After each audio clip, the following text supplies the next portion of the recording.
Bueno, hemos visto los dos videos. Uno está relacionado con algo que no les había dicho, pero ahora mismo se los comento, y es que metodológicamente es perfectamente posible de dividir, ¿no?, a la corrupción, los casos de corrupción, la forma de presentarse la corrupción como pequeña corrupción o corrupción administrativa y gran corrupción, fenómenos de gran corrupción. Esto no tiene que ver necesariamente con el monto del patrimonio público vulnerado, sino específicamente con las formas de relación. Recuerden que hablábamos de relaciones cuando hablábamos de corrupción. Pues bien, esto tiene que ver con la relación entre esos sujetos.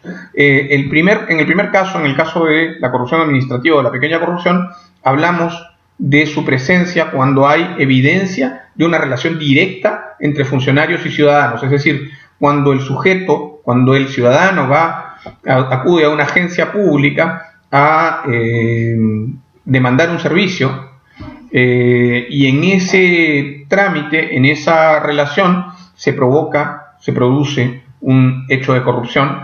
Decimos que estamos frente a una situación de pequeña corrupción. Cuando, por ejemplo, el policía se para en la esquina del semáforo y le pide 10 soles a quien infringe la norma de no pasarse el semáforo en rojo. Cuando alguien va a un colegio público y trata de inscribir a su hijo y se le solicita una cuota extraordinaria para poder inscribir al niño. En esos casos, igual que en los casos de gran corrupción, hay vulneración de derechos fundamentales, si ustedes se dan cuenta. En el caso del policía, se está incumpliendo la labor de la Policía Nacional del Perú, que se trata de resguardar la seguridad de todos, ¿no es cierto? Y en el caso del colegio, en el ejemplo del colegio, pues simplemente hay una afectación al derecho a la educación, no de esa persona, sino por extensión de toda una comunidad. Y en el caso de la corrupción, de la gran corrupción, ya no estamos en espacios donde se provee servicios directamente al ciudadano, sino estamos en espacios en donde se deciden políticas públicas abiertas que favorecen o perjudican a una colectividad, a todos nosotros, ¿no? En esos espacios donde se cuelan intereses privados, contrarios muchas veces a los intereses públicos, es que se cometen delitos que sí, en esos casos, con mucha mayor presencia de dinero público, vulneran el patrimonio del Estado. Pero, ¿qué tiene que ver esto con lo que hemos visto en el video? Bueno, muy claramente el video nos muestra, el primero, que se llama Te reconoces, una o varias situaciones de pequeña corrupción, ¿no es cierto?, concatenadas hasta llegar a un evento de gran corrupción, que es la entrega de una licitación por parte de un funcionario público de alto nivel a un sujeto que previamente ha entregado dinero para que esto sea así, para que esto sea posible. Esto que es el delito de colusión, la práctica típica del delito de colusión, es decir, distorsionar el ámbito de las contrataciones y adquisiciones del Estado en favor de un sujeto que previamente ha acordado con el funcionario.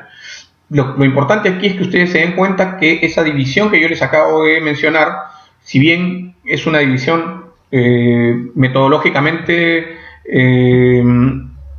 buena para entender determinadas conductas o determinados comportamientos o determinados espacios, no es tal, no es tan rigurosa cuando nos damos cuenta que en verdad la corrupción atraviesa todos esos espacios como una gran espiral. La pequeña corrupción puede generar sin duda espacios de gran corrupción a través de la tolerancia ciudadana, del comportamiento antiético de los ciudadanos en general, ¿no?, lo que se traduce o provoca finalmente un comportamiento similar entre los funcionarios públicos. El segundo video tiene que ver con un espacio que no está inscrito en el ámbito de lo público, sino más bien en espacios privados, donde se ejerce un control, ¿no? Lo importante aquí es revisar lo fundamental que resulta ser el control ejercido desde la ciudadanía, ¿no? Una comunidad o la sociedad civil organizada o un ciudadano consciente puede ejercer determinados controles sobre no solamente la administración pública, sino sobre intereses privados, como en este caso, ¿no? Eso es básicamente la idea de ambos videos.